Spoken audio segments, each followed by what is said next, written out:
Mit der Analyseplattform Statistica lassen sich Projekte zur Kundenbindung wie auch andere analytische CRM- oder BI-Projekte leicht aufbauen und automatisieren.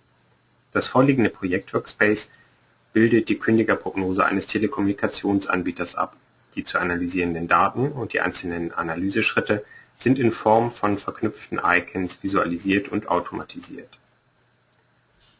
Die Kundenstammdaten enthalten unter anderem die Kundennummer und die Information, wann welche Kunden ihren Mobilfunkvertrag gekündigt haben. Churn bedeutet hier also gekündigt.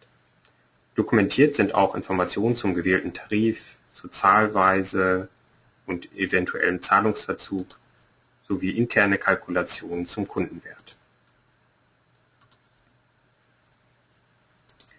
Das Projekt enthält zudem Verbindungsdaten der Kunden über einige Monate. Hier ist zum Beispiel die Anzahl und Dauer eingehender oder ausgehender Telefonate und Text- oder Bildnachrichten dokumentiert oder das Datenvolumen, welches bewegt wurde.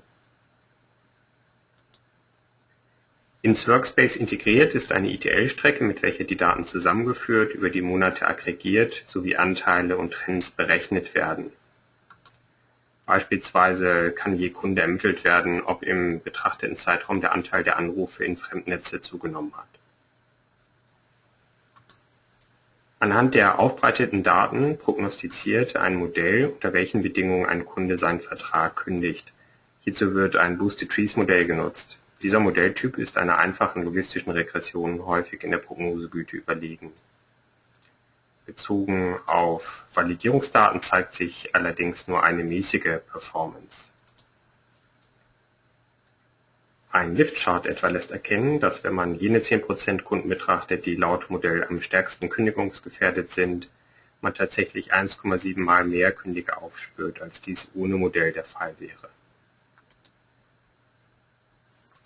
Die Prognoseleistung lässt sich allerdings erheblich verbessern, wenn man mehr Informationen in die Modellierung einfließen lässt. Im vorliegenden Fall bittet der Mobilfunkanbieter seine Kunden gelegentlich per SMS um ein Feedback zu seiner Zufriedenheit. Die Freitexte dieser Umfragen lassen sich im Rahmen einer Sentiment-Analyse auf positiv und negativ besetzte Keywords untersuchen, zum Beispiel wenn jemand den guten Service lobt oder die schlechte Verbindungsqualität kritisiert. Auf diese Weise ergibt sich je SMS ein Gesamtscore, der dem Modell zusätzlich angeboten werden kann. Die Prognosekraft lässt sich weiter steigern, indem man mittels Textmining Bedeutungskomponenten aus den SMS-Nachrichten extrahiert. So eine Bedeutungskomponente könnte beispielsweise Themen wie technische Probleme repräsentieren. Im Beispiel lässt sich der Liftwert dadurch auf über 3 steigern. Die gezeigten Workspaces lassen sich leicht modifizieren und erweitern und zudem einfach auf neue Daten anwenden. Dieses Workspace greift etwa auf aktuelle Daten aus der Datenbank zu, verarbeitet diese Daten und berechnet eine Kündigerwahrscheinlichkeit. Diese wird schließlich zusammen mit der Kunden-ID in die Datenbank zurückgeschrieben. Damit kann man ein Scoring von Millionen an Datensätzen ad hoc anstoßen oder über das Enterprise-System von Statistica zu festen Zeiten auf dem Server ausführen.